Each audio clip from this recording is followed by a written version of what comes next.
know how to start it. What am I And we're going to live. say? Hi, today we are going to talk about a little project we're doing here on the homestead. So I am so excited about it because actually Scott and I have talked about this for years, like years, back when it wasn't even a popular thing. So, but we finally have a chance, and what we're going to do is we're going to start very small, and then we'll expand from there if we love it. And that is getting a shipping container and converting it into living space. Just can't wait to do it because we feel very artistic people, like we like to make stuff. And like I said, we've been wanting to do it for years. So we're starting with a 20 foot, and we'll just see how that goes. We'll see how that feels, if it's something we like, if it's something we want to do more. Because in my mind, I don't know why, I just see two cubes stacked up and having them different colors to me just is so cute and unique and everything. So we're just going to start small, like I said. We will, of course, we'll record all the progress we do and like the problems we run into, and it's going to be the real deal. It's not going to be like, ta-da! Look at our fabulous shipping container. Like we're just so magical and perfect. We just like snapped it out. No, we're going to show you the true struggle, like we always do. We keep it real here, like how long it takes, all the stuff, the real deal. So you get to see it, the good, the bad, and the ugly. That's how we roll. But anyway, it's good because then it just shows everybody like the true process. We don't try to make it sound like it's a fantasy. So even homesteading, like yes, it's a fabulous lifestyle. We love it so much. It's so exciting, but we don't not tell you the truth about it. It's hard work, you get dirty, like you don't always have the cash just to like do everything you need to do right away. So there's suffering involved. But really, it's still a good lifestyle. Even taking all that into account, it's still so fun and so awesome. And let me tell you, it beats the 9 to 5 rat race any day of the week. So, of course, everybody has to make their own decisions in life and take all that into account and see what kind of a person they are. Some people don't like outside work, everybody's different. So, yeah, everybody has to think about that. But I do believe there are way more homesteader people out there that's in their heart, something stirring in there. They feel like they might like it, they love the outdoors and doing stuff outside. So we always try to give the real picture so you can get a feel for it better to make your decision.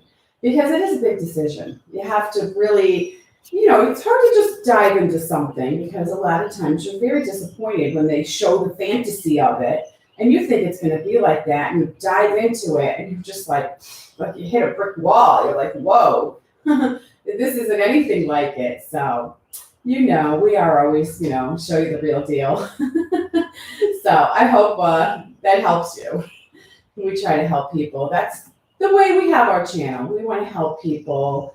We want to encourage people, like show them little tricks, give them little ideas and stuff. And we just enjoy that so much. And I love all the emails and comments I get of how many people I've helped and encouragement I give them, because really that's what I want to do. Give you encouragement and help. Okay, so let's start by saying when you order your shipping container, the first thing you have to think about is what you're going to put it on when it gets here because they come to unload it. So, you got to think about that. There are options. Some people put it on like 6x6, pressure treated 6x6 going across, and then it sits this way, 8 foot, you know what I mean? Some people put it on railroad ties going across the same way, whatever they get in their area that's not expensive and that's not going to rot when it's on the ground. Some people will actually build little footers with piers. And then, of course, it's a little harder to get it on that. It's a little more precise. And then, they tie it down depending where they live. Some people will just put it right on the ground, just, nothing under it. So what Scott decided to do, and, this is kind of, his project the most, which I have to like hold myself back because I want to be so involved. I don't want to take over though. I just don't want to take over. Well, anyway, what Scott has decided to do is put it on, you have to tell me the measurements of those. They're I think 12 by 12 by 4 inches tall. Okay. I think. So or 16 by 16 by 4 inches tall.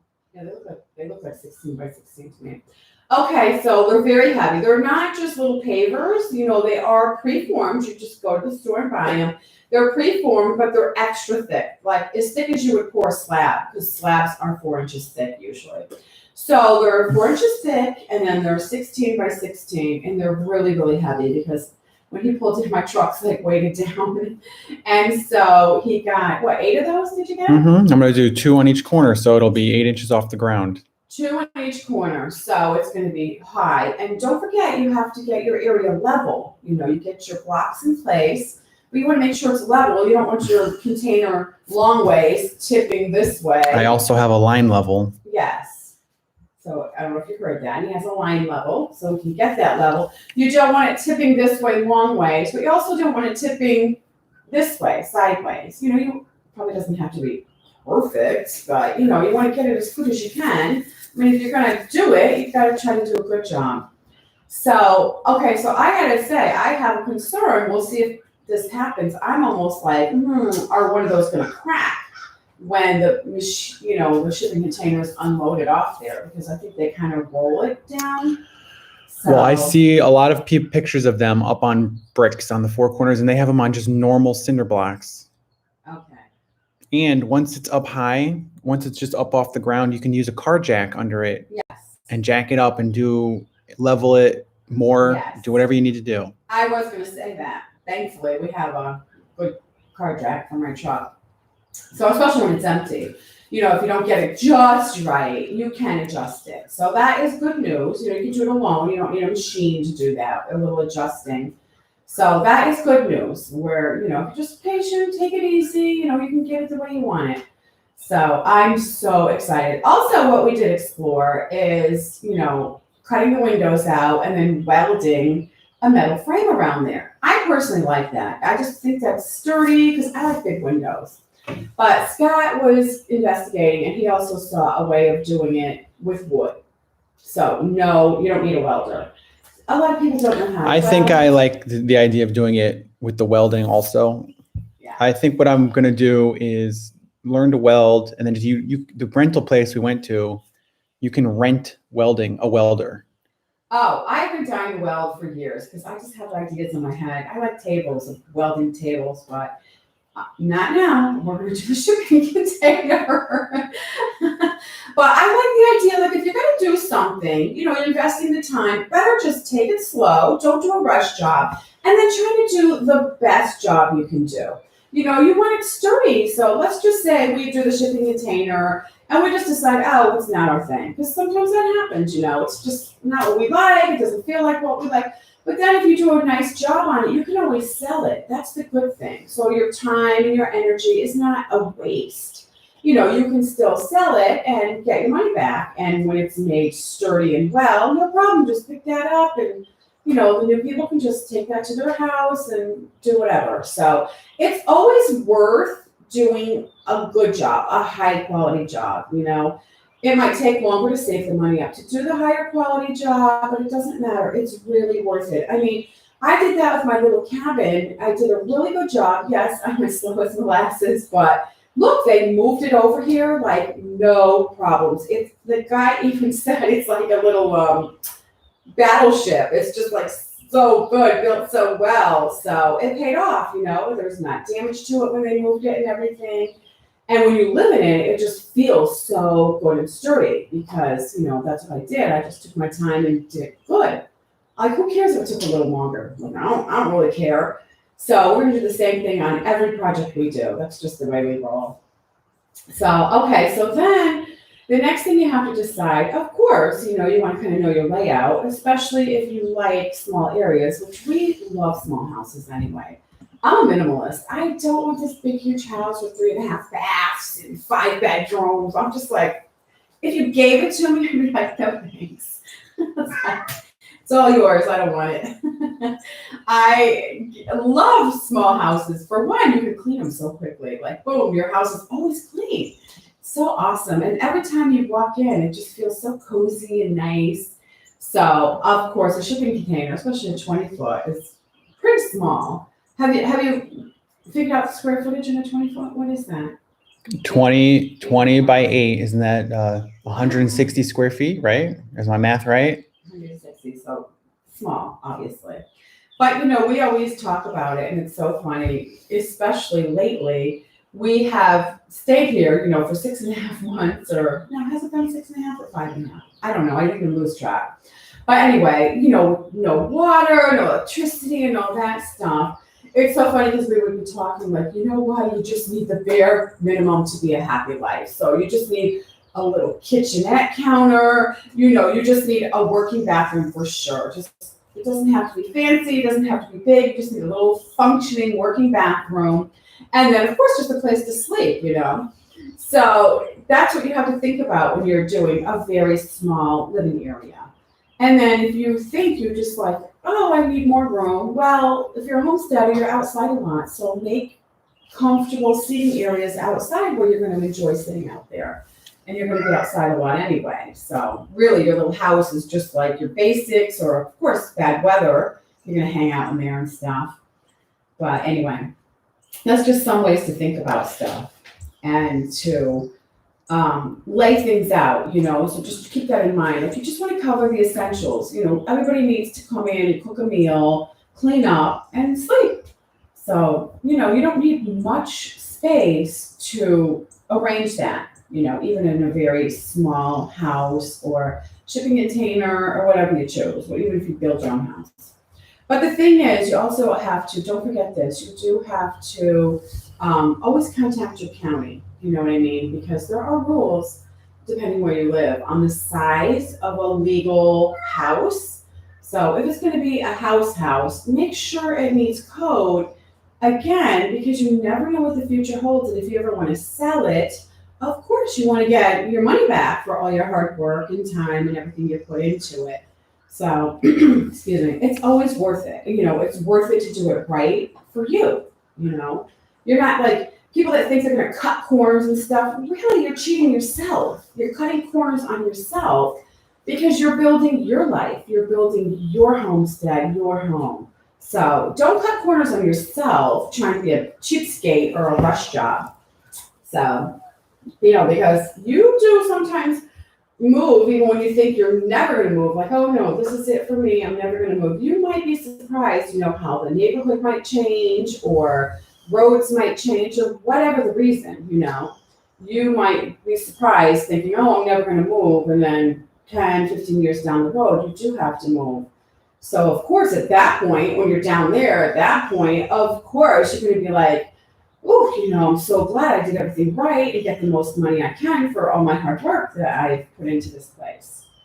So always keep that in mind. You have to be in contact with the county, and they're always nice. I hear people just around where I ride or whatever, talking, and they'll act like, the county are just such a bunch of jerks and such a hard time. It's like, no, they're really not. You have to be nice. If you are nice, you will not have any problems whatsoever. They will do everything they can to help you. They'll direct you. They'll give you numbers, call this person for this or that. They couldn't be nicer. But the key is you got to be nice for other people to be nice to you. Like, start it being nice, because it's if you start off nasty with an attitude, like rolling your eyes at another permit or whatever it might be, of course they're not going to want to work with you. They're going to be like, no, keep me away from that person. You know what I mean? Like, oh, another nightmare. So you don't want to be like that. You want to be like, hey, how you doing?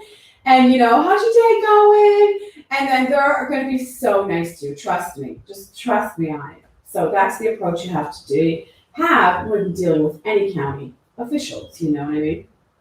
And then you'll do good. You'll be fine. Okay, so next thing we talk about are the colors we're going to paint the shipping container. So the funny thing is, like, I have like a more of a kind of probably crazy color, artsy fartsy personality. So I don't even know what color Scott plans on coloring it. Do you have an idea? I was thinking about just kind of more of like a drab green. Okay, great. So it kind of just blends in because shipping containers can be kind of an eyesore. Yeah, that can be kind of an eyesore. So I was guess just it going to try to do a depends. color that's kind of going to just blend in with the trees. Yeah. I personally, I'll just tell you what I would do. If I had two stacked up on top of each other, which I would do 40 footers, I would probably do one purple and one orange. I don't know why. I mean, you can't really disguise a shipping container. I mean, everybody knows what they are. They are what they are. And you wouldn't really call them beautiful. So That's why I'm glad we went with the 20-foot. So we're starting small, like we always tell people to do. Yes. Yeah. We're taking our own advice. Start small. Don't jump into something because too big. Because a lot of times you're just like, whoa. Like, I'm going to give the example once I got goats. I don't know, in my mind, I'm just like, oh, I want goats. I want to milk them. I want to make cheese and stuff. And I took my own advice. I only got two. I got two little ones, and I didn't get the biggest breed they have either. I chose a small breed. And thank goodness, though, because after I had them like over a year or so, I was just like, oh, they're not really for me. I'm just like not getting in the groove here. It's not fitting in. So, I mean, imagine if I was like, yeah, I gotta get rid of 8 goats or 10 goats. Like, you want them? You want to buy them? Everybody I know would run. They'd be like, no. So thank goodness I just had the 2, you know what I mean? And then I did breed them though, and they had the babies because that was the milk thing. But, I didn't have too many. So the breeder actually took them all back, which was so perfect. It just made it easy. You don't want to get something too big or dive in too big. And then you're just like, oh, it's just not feeling quite like I thought it would in my mind. And then trying to get out of it. It's such a pain to try to get out of stuff. So that's just so hard to do. So go small. I always tell everybody, go small, go small. You can always add on. You can always get more. That's the easy part. The hard part is like getting out of stuff and unloading stuff and having the money to finish stuff. That's all the hard stuff. Getting more, I mean, come on, let's face it, it's easy. Most people are like buried in stuff in their houses and their property, and they got storage units. Clearly it's like easy to get stuff. So it's hard to manage stuff, and it's hard to maintain stuff, and it's hard to get rid of stuff and unload stuff. So just keep that in mind. Okay, so another thing I wanted to talk about, though, that we're going to probably consider as we go is some people insulate outside, some people insulate inside. So, you can disguise a shipping container. You can put, insulate outside and then put siding on it. So, I mean, it's still, you can still tell by the shape it's a shipping container. But you can definitely give it a different look. It won't have that ripply, shipping container look to it. You know what I mean? If you did that. And also, the more you can put on the outside, the more room you have on the inside. Because, I mean, you can just imagine, framing, because you got to frame to, do electrical and then do the sheetrock and all that stuff. So you got to keep all that in mind as well. So, that's options, depending. You do lose, I don't know, let me just think, probably 7 inches off your 8 feet if you do it all inside, at least, probably maybe a little more. So, I mean, this way it looks good in a shipping container. You got to live your life looking down the hallway because, I mean, if you just look this way, the wall's right there, you're like, woo! So you got to design it, your sitting areas and stuff where you get a view. And then, of course, windows help too. Because if you're just sitting here and the wall's right there, but it's a big, beautiful window with a good view, okay, you can be comfortable sitting there. You wouldn't feel like you're getting cabin fever, like you're sitting there and there's, a wall right there. After a while, you're like, oh, I'm going stir crazy in here. So you definitely have to think about, your sitting area, where you're going to be looking when you're in there, and design everything small. Like in a house, you could have 2-foot counters, but in a shipping container, you could make them a tiny bit narrower, like maybe do 18-inch counters, down the way, all the way down the wall. Like little tiny stuff like that, So, okay, well, are there any questions or anything? I don't know. What else do you want to talk about? Oh, of course, flooring too. Flooring's exciting, and there's so many options. That's a good thing about flooring nowadays. You want to kind of get a nice linear flooring, in my opinion, just to, when you're looking down the shipping container, just, brings your eye down and makes it feel bigger. Just got to do little tricks to try to make it feel bigger. So We paid $3,195 for the container, and that's including delivery. And the delivery was like $500. And what grade? Because there's different grade shipping containers. It's too. the medium, where there's brand new, which they wanted like $2,000 extra for brand new. Which is probably one trip over. Yeah, that's what they consider brand new. One trip. Because believe it or not, the reason there's so many shipping containers is when they ship it, let's just say we get a load from China, they don't send them back empty. Isn't that weird? They get them over here, they unload them, and they're yours now. It's probably figured in the cost of stuff. It's like they don't send them back over there empty. To them, it's not worth it. So obviously when we probably have a load and send it somewhere, they use them too. So I mean, I'm sure some of them go both directions, but there's a lot of, whatever, they probably go through and be like, sell this one, keep this one, use it again or whatever. So I thought that was fascinating that they don't, send the empties back over, like a ship full of empties back over, but no, they don't. Okay, so that's why there's a range of quality, Okay, well, do you know the ranges? Did he explain the ranges? So there's one trip, which is considered new. And then there's what we got, which is cargo worthy, which means they could still use it to ship cargo over the ocean. But I guess they just don't want to. Excuse me. Except they just don't want to. And then there's wind and water tight, which I believe means that's like the third level down, where they don't want to use it to ship cargo anymore. It's iffy. It's iffy. And I don't want one of those. So we got the medium, which is cargo worthy, where they could still use it on the high seas to ship cargo, but instead they're selling it to us. And which is nice to get at least that level, because you're thinking, well, if they are confident to send it over the high seas where there's, we all know what that looks like, it could be smooth, but it also could be rough and splashing salt water, rain, wind, and all that. So you can be confident if you get that level that it'll take the weather that we have on land here. So especially when you redo it. And they said it has a 5-year warranty. Yeah.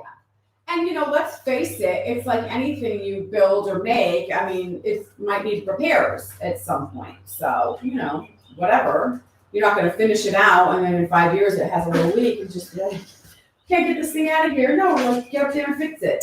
And I like to let the shipping container be a shipping container. I'm not one of these people that are going to take like 3 or 4 of them and try to put them together and build a house out of them. I think that's more of a rich person thing because in my opinion, once you start wanting to attach multiple containers together, you're better off just going and getting a steel building. Yeah, to make it fatter. You can just order a steel building where you will have all the square footage and windows and everything all in a kit.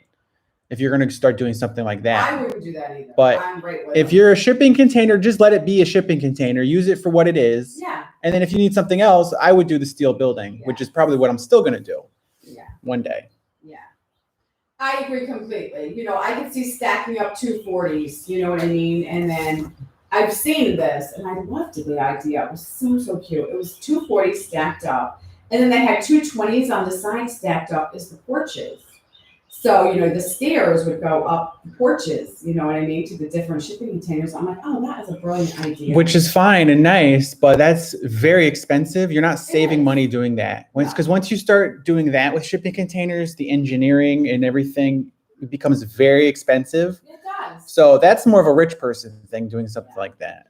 Unless, like, your husband works at the shipping container yard, you can get them dirt cheap. Then, of course, it's all you want. Well, and an engineering crew and a welding crew. Because at that point, when it's a certain size and you're doing it as a house, you are paying more money to an engineer to, like, design that and tell you what you need to do to get it to code, and then, the inspections and all that stuff. So, you do have to take all that into account. And really, we're not doing it to, like, just be cute about it. We're practical. When you're a homesteader, you're very practical. You're not doing things because, we have very deep pockets. It's like, no, I don't care if I had $1 million. I just would feel the same. I still live in this house and everything else. Like, that isn't really what makes me happy. And I don't think that makes anybody happy, really.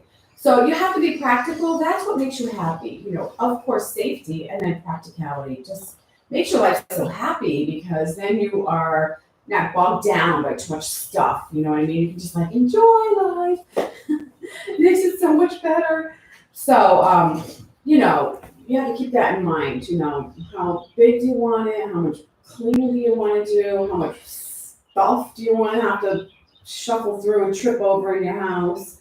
So, if you're super minimalist, you could definitely probably make a 40-foot work if you could get a good deal on one and, design it right and get the 9-foot high one and maybe do bunks. You could do some bunks and you can have a couple kids and stuff. Have like a deck outside of it. We could spend time out there. We can be covered. We do so much. That is why I like them because they're small. Okay, so anything else that you wanted to talk about your shipping container? Windows. There's like so many choices in windows. Oh my gosh. But I do want to tell you also about windows. Windows have to meet code. So if you want to do, let's just say you want to do a 40-foot and you want to you do plan on living in it. If that's your house you want to do, which is perfectly fine and cool. You know what I mean?